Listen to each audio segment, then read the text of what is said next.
Okay, these next series of videos are going to be basically me redoing some videos I have done previously regarding my paranormal experiences. I decided to redo them because I said way too much, and it's really annoying, and even I do not like watching them for that reason. So I'm basically redoing them, hopefully without the because I speak a little bit better than I did back then. Not by much, but a little bit better. And maybe elaborate on some things and add to a couple of the experiences I had. But basically, Helltown is where I'm going to begin, and it's a place that's basically centered around Boston Mills. There are other cities that are a part of what is considered Helltown, but the main part is in Boston Mills. And if you see me looking over, it's because I have some notes to go through to try to cover everything. But I'll start off with just a couple of different locations and whether or not I was able to find them. And if I'm able to, I will try to put a map of where the locations specifically are so they're easier to find, because on the internet it doesn't really specify where these places are. So if you're just like wandering around, you're probably not going to find them, or it's going to take you a while like it did for me and my friend. We're going to start off with Highway Hell, which is also where the end of the world is, and it's Stanford Road. Stanford Road is one of those roads that starts one place and then it's like cut off, and then for, I don't know, at least a mile probably, there's nothing where you can't drive through, and then it picks up again on the other side.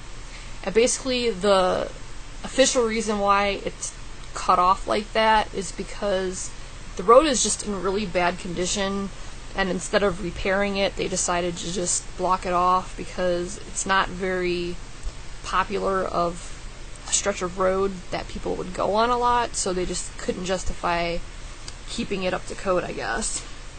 But the urban legend part of that, or explanation of that, is that some serial killer was like killing all these people on that stretch of road, and now it's haunted and you can't drive through it at night because if you do, then the serial killer will come back and like kill you or chase you or whatever. And then there's also a part of that road that goes through a really quick dip, so if you were to drive really quickly up to it, you'd be able to ramp off of it. And I guess that part is legitimate because people were doing that, and it is a pretty steep like decline that if you were to do that, you would ramp off and potentially get into some trouble, especially if you're on a motorcycle. So I guess people were doing that, and there was some fatalities from that. As far as like officially, I can't really tell you like as far as police records or anything like that there were fatalities from it, but supposedly there were, like legitimately, like no one really denies that part of it. But that's why there's like all this lore around that area, and yeah. So there's also a phantom bus, which used to be, well, I guess it's not a phantom bus along the lines of it's actually a ghost bus, because it used to be a bus, like a physical bus that used to be broke down around the end of the world location on Stanford Road, and it was just sitting there. All the seats had been removed, and it was there for a while. I have never seen it because by the time we got into this whole thing, it had been removed by the government or the city, whatever you want to call it, because I guess it was attracting too many people and there was like vandalization and all that good stuff. So they removed it.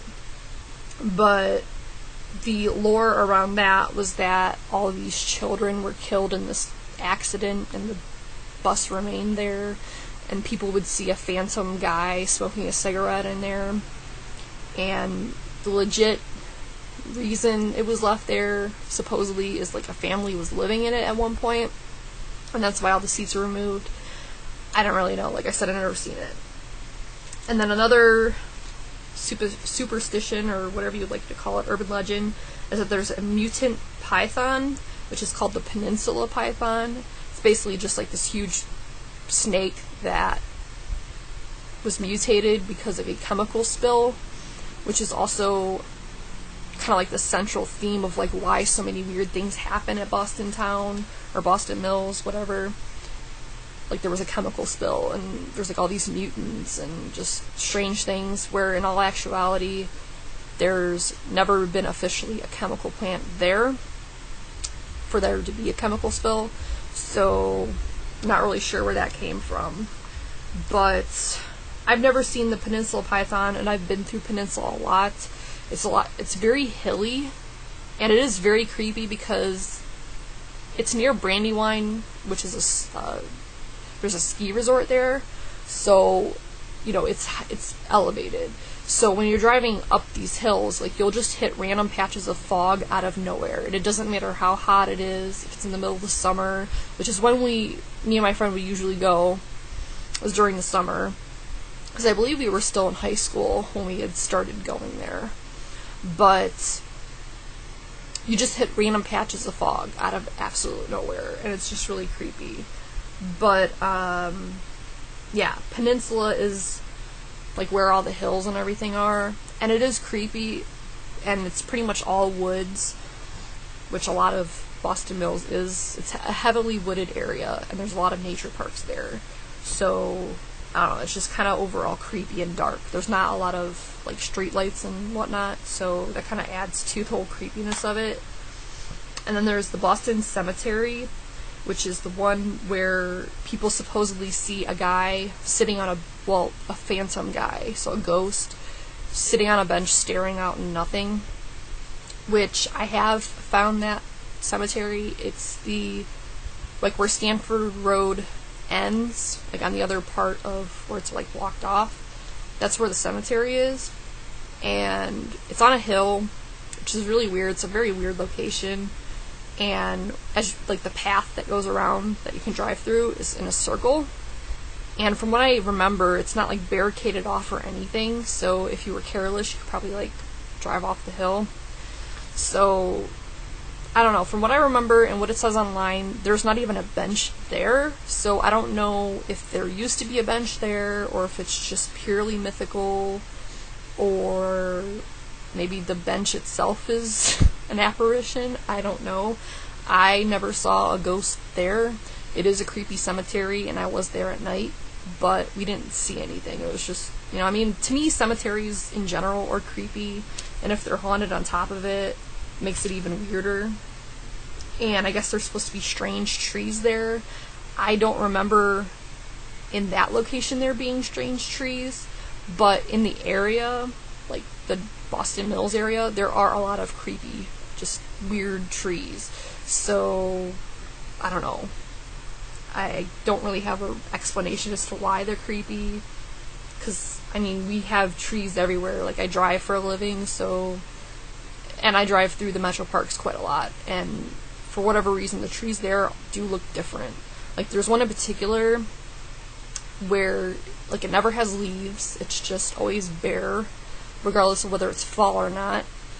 And from what I remember, it's like a white. It's just all white, and it's just like twisted, and it really does look weird. But it's not at that cemetery, so I don't know. There's also supposedly a lot of cult or satanic activity, specifically near the Presbyterian Church. Now, I don't know, because like there are several churches in the area, one of which is supposed to be haunted, which is the Mother of Sorrows Church. I don't know if the Presbyterian Church and the Mother of Sorrows are the same church as far as like the activity goes, but I did see a church. It was on a corner of two streets, if I can remember which streets they are. I believe one was Brandywine. I'll put it in the map. But there is a church on that corner, and it is creepy. And I do believe it's the Mother of Sorrows Church, because I vaguely remember while driving past it that there were upside down, what appears like crosses, but it's just the architecture of the church, and it's supposed to be satanic because, the upside down crosses, and there's always supposed to be like candles and weird lights in the windows at night, but I guess they hold midnight mass there sometimes. And honestly, like, there's a couple of like these urban legends that talk about having candles lit in the windows and all that, and I don't know why in that specific town it's very common in that town for that. I don't know if there's like a lot of people from the South that live there, but it's pretty common for people in the South, or it's a tradition of people from the South to have candles in the windows, even at night, like lit and everything. I don't know why. I don't know if there's a specific reason or what, but it's some kind of tradition, so I don't really see the significance or think it's that strange. But it does happen. And the hostel, which I'll talk about in a second, is one of the places that does that, which is like a welcome kind of center thing. And then there's also supposed to be a slaughterhouse. I never found the slaughterhouse, or at least didn't know that that's what it was. I mean, there are a lot of creepy houses that kind of look like this thing. It's supposed to be like this gray house. It's in one of the pictures, like, I think it was on Wikipedia, because Boston Mills now has a Wikipedia. When we were doing all this, it never did, so I guess it's a relatively recent thing. And there's supposed to be a haunted funeral home. Never really saw it, at least it didn't stand out amongst anything else. The scariest thing that we experienced happened at the hostel. Now I'm going to briefly talk about the abandoned house, which is they nicknamed the Stanford House. It's, ironically, like, for whatever reason, Stanford Road seems to be like the center hub of activity. There's a lot of activity, like on the one side of where it dead ends, and then the other side where it like picks up again. So both sides of it are haunted because there's a cemetery on one side, and then the Stanford House, and there's something else in that area too that's supposed to be haunted. Oh, the highway to hell, end of the world is like all there. So there's this abandoned house that's like right next to the nature park, because like it's all the nature park, and it's hard to explain, but there's like this bridge that goes over the freeway, and right after the bridge is where the entrance to the, I guess like the ranger station, like the little buildings you see in nature parks, they have little pamphlets and stuff like that. There's like one of those right there, and that part of the driveway looks really nice. It's nice and paved and all that. And there's like this really dingy dirt road type thing right next to it. And that road used to be Stanford Road. Well, it's still Stanford Road, but it used to be like a legitimate road that they kept up and maintained. Well, that goes on for just a little bit of a way. I'm not very good with like measurements and all that, but I would guesstimate it goes on for like maybe a quarter of a mile. And then part of that road kind of like goes off to here, like to the side, and that's where that Stanford House, abandoned house is. And the urban legend around that is that there's this guy that lives there, and if you like trespass, he'll like come running out and like scare you off. And he also supposedly owns this hearse, and he'll chase you around with it, and it only has one headlight. I've never seen the guy. I have seen a very creepy truck looking thing, but it looked more of like the truck in the movie Jeepers Creepers, like that weird car that he was like chasing the kids in. It looked like that, which kind of is creepier than a hearse. And it was weird because we were driving. It was one of the days, we were quote unquote ghost hunting, and we were just driving on the road. I don't even remember which road it was, but it was probably Old 8 maybe, because Old 8's a pretty common road throughout the whole thing. And like I said, there's a lot of hills, so we went up the hill, and like this guy was like driving kind of closely behind us. Like, I'm really paranoid. I don't like when people follow too closely behind me, especially when I'm not even like driving slow or anything, especially back then, because this happened like around 10 years ago, and I was very prone to speeding back then, so I definitely wasn't driving slow. And he was just like constantly on me, so I'm constantly looking in my rearview mirror, like keeping tabs of where he is. And he was driving like really closely behind me for a while, and like we went up the hill and he was still there, but by the time he came back down the hill and I looked behind me again, there was no one there. So that was like really kind of weird. It was like an old brownish color, not like rust, but darker than rust, and it was definitely not like a new, it was like really old, kind of looked rusty type thing. So I don't know if that's what people are referring to regarding the hearse. I also don't remember whether or not the headlights were on or if there was only one. I just remember it being there. So anyway, we did go back there on 2 different occasions at night, which it is really creepy because that's one thing about Boston Mills is it's not very well lit. So there's not a lot of street lights or anything like that because it's kind of a rural type area. Not like country, but, you know, definitely not city or what I would even consider suburb. So, you know, the houses are spaced further apart. It's more secluded, which kind of adds to the whole creepy element.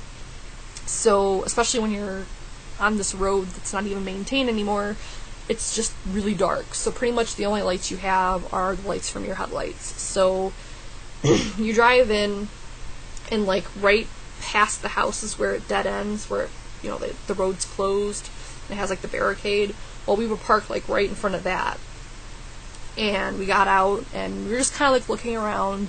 Mind you, we didn't stay long because it was really creepy, and I don't know, it just, like, we didn't hear or see anything. It was just like we were already on like high alert, and we kept hearing like twigs breaking and stuff, like people were walking, but most likely it was just animals. So we did notice that there was a lot of abandoned cars there, some with the engines out, and there was like this tank of some sort, kind of looked like a gas tank type thing, and I believe it said keep out or something like that. I don't remember exactly. And then the house is all boarded up, and then there's like this shed like behind it. So, you know, we walked around a little bit. I believe I even recorded it at one point, but, you know, it's been so long, I don't remember. I know I have recorded. I don't remember if I recorded at night, but I'm pretty sure I did. But it's on an old camera with like the cassette tapes, the mini cassette tapes. So I don't even know if I still have it, let alone I'm able to translate it to be able to like upload it. But I don't know, maybe one day I'll try to see it. But even then, it's like uneventful. It's just I didn't capture a ghost or anything like that. So we went back there twice, and mind you, I found out after the fact that technically it is part of the nature parks, and you're not supposed to be back there after the sun sets. So yeah, so like, third time we went back, I think we went during the day. I mean, I know we went during the day, but I don't remember if it was third or second time. But one of the times after we had gone at night, we went during the day. I took my dad because like he wanted to know where we kept going, you know, because we would talk about it, and he wanted to know and see for himself, like, you know, what this place was about. And mind you, he doesn't believe in ghosts. He believes that when you die, you either go to heaven or hell. There's really no reason for ghosts to be on Earth or whatever. So, you know, he's like picking on us and everything, and he's just making light of it. So I did film during the day, I know that for a fact. And I had, like I said, the older type camcorder, whatever you call it. And I'm recording like the outside, and we looked inside the house, because like I said, it was boarded up, but there was like slits where you can kind of see, and it was just like trashed inside, like a lot of papers, random dishes, boxes, just it looked like a episode of Hoarders, basically. There was no one living there, and like I said, the old cars, there was like at least 2 that were just like gutted and chilling in the yard. And then we went out into the shed. And the shed was pretty much empty and uneventful. It was kind of creepy, but I didn't really take too much notice into it at first. But the way my camera was is you had to look through it, you know, so you can tell if it's recording because there's like that little red dot or whatever. So I'm like looking through it, and I'm just like, you know, panning around. Well, it was like a minute or 2 after we had been in the shed, my camera just cuts off, like it just shuts off, which was odd because it was the first thing I filmed. Like we hadn't been in the other areas or anything like that, so there was no reason for it to shut off. And it was fully charged because I'm really anal about keeping things charged, and it never had issues with batteries or anything like that before. So when I looked back at the footage, I was really surprised to see that it had actually shut off way earlier than on my end when I was recording had shut off. So literally the second we stepped inside the shed, it had shut off, like it stopped taping. when in reality, when I was filming, it hadn't powered down until like a good minute or two later. So I thought that was really odd. And it never acted, like the camera never acted up again after that. It never did it before, it never did it after. So I definitely think that was weird, especially considering a lot of times people experience energy drains, like on their equipment when something is about to happen, and like the backstory to that is that the ghost or whatever is sucking up energy to like manifest itself. Hold on. My throat's really dry. But anyway, so I thought that was really odd. Of course, my dad just laughed it off. And then after that whole thing, I put the camera in my car, and then we walked the length of road that is shut off to like cars. And mind you, it's a long way. Like, you can see on the map where it dead ends and then where it picks up again, like way down the thing. So we walked that whole way. And then I think we walked around a little bit on the other side of the road or whatever, and then walked back. And then that was pretty much the end of that. So outside of the camera, like, randomly shutting off, nothing really happened. And then the scariest thing that happened, which is what I was kind of like leading up to, is I think it was the third time, and I think it was the last time, we tried to go back to the abandoned house. And it's where we quickly realized that we weren't supposed to be back there, because every time we would drive past like the nature park place, there'd be a cop either right at the end of the driveway or further up, kind of just like, I guess, patrolling, like kind of like what they do with when they're doing their little speed trap thing, how they sit away from the road. But in this instance, they were like keeping people out. I guess it's because, like I said, there's like a lot of satanic activity and like supposedly like sacrifices, like animal sacrifices and stuff like that in that area. Not to mention vandalism, so that's why they patrol it so heavily, because they don't really want that going on. And we drove past like 2 times, and each time there was a cop there, so we just kept driving. And the third time we drove past, the cop wasn't in like the driveway, but he was like driving in the opposite direction, so we didn't really feel comfortable or whatever driving into it, just seeing a cop, because I'm sure the cop was kind of like, where are these people going? So we decided to turn around in the next driveway that's like right next to it, and that's where the hostel is. And if you don't know what hostel is, it's kind of like, which I'm not really entirely sure what it is, but in this instance it's a beautiful, beautiful house. Kind of like looks like probably colonial, I would imagine, but it's like kind of like a welcome center type thing, and I guess people can stay there or something. I don't really know, but it's gated off, and so there's not much of a driveway to turn around in because of the gate, but it's enough to like pull in and back out and go wherever. Because otherwise, like I said, it's a rural area, and the next driveway up is like way up the hill.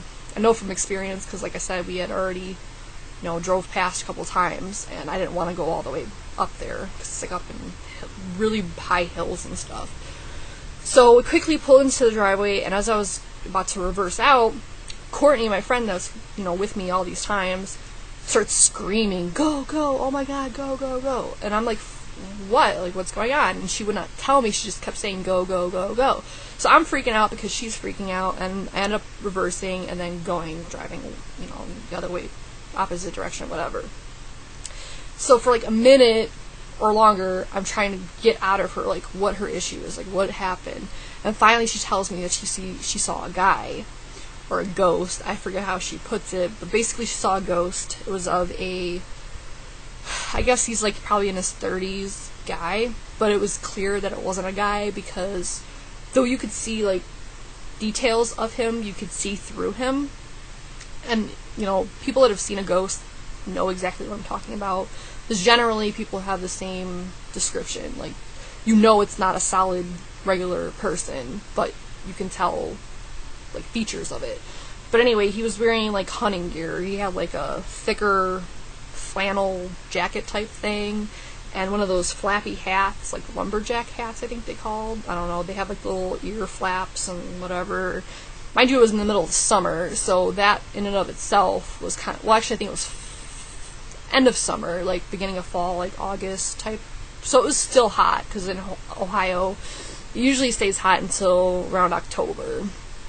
So it was odd, you know, just that in and of itself. Like, no one in their right mind would be wearing that much clothing. And he had like an old style rifle, and he was just staring at her. Mind you, she said that it wasn't like a menacing stare or anything like that. It's just the fact that he was there and she knew it wasn't right, and we were already on edge because, you know, we're ghost hunting. So she was flipping out. So I'm like, okay, I'm flipping out because she's flipping out. I'm like, I need to pull over because I don't want to be driving around all nerve-wracked and everything. Plus, I had to go to the bathroom, and I figured it'd be a good time to get like snacks and stuff like that. So we pull around to a BP that's like right around the corner. Like, we knew this town by the back of our hand because we had been through it so many times. So we went to the BP, and I had it's like a 96 or something, like an older style, 96 or 98 Elantra, and they have manual door locks, and they're really hard to push in and out, and they're like in the handle of, like, they're built into like the handle of the car. So I don't know, you had to manually push them in, and I always did, because, and I always double checked that they were closed, because I left all my stuff inside with the exception of my keys and my wallet. But like, the camera was still in there, my radio was still in there, our phones were still in there, you know, our purses, everything. So, you know, I always check my doors. So we go inside, and I go to the bathroom, and Courtney, my friend, stays at the front counter and is talking to the clerk there. Well, as like I'm in the bathroom, I notice that there's like one of those automatic lights that are like motion sensitive. And as I'm like going to the bathroom, I'm thinking in my head, if this light goes off when I'm, you know, on here, I'm gonna flip out, because like I'm already like nerve-wracked. And the second I thought that, the light shut off. So I scream, you know, quickly finish, like, you know, get dressed, whatever, run out of the bathroom. And the clerk and Courtney heard me scream, and they're like, you know, what happened? I'm like, you know, the light turned off. I didn't tell the clerk, you know, the rest of why we were freaked out, but Courtney knew, and she's just kind of looking at me like, the hell is going on? So I didn't even wash my hands. Luckily, there was like a sink outside of the bathroom, like in the hallway, so I washed my hands there. We grabbed our food, like our little snacks and drinks, and went out back out to the car. Mind you, just like any regular gas station, like the whole front is like glass, so you can see everything, and we had parked right in front of the door, so easily seen and all that. We walk out to the car, and the back driver's side door is wide open. Not only unlocked, open. So I immediately think that somebody's trying to break into my car. I look around, nothing's missing. Our wallets are there, or not wallets because we had our wallet with us, but our phones are there, our purses are intact, not even moved. My stereo, it had like the removable faceplate. It's easy to steal, still there. Everything was there. It was just unlocked and open. It's the first time my door had ever did that. Ironically, it was not the last time. The two times that, I know one of them for sure was that car. The third time it happened, I think it was even in a different car. It happened. But it never happened prior to that. It had unlocked. And both times in the other cars, we had just gotten back from a haunted house. And both times, I know we knew for sure that we had made sure the doors were locked and our stuff was inside and nothing was taken. So, I don't know. And in all three times that the doors unlocked and all that, Courtney was with me. Sometimes other people were there, like the other two times, other people were there besides us. But all three times, it was Courtney and I. So, I don't know. But anyway, that's pretty much it. If you have any questions, put them below. Like I said, I'm going to be redoing probably most of my other videos, just, you know, to make them better and hopefully less stammery and ummy, because is just really, really annoying. But yeah.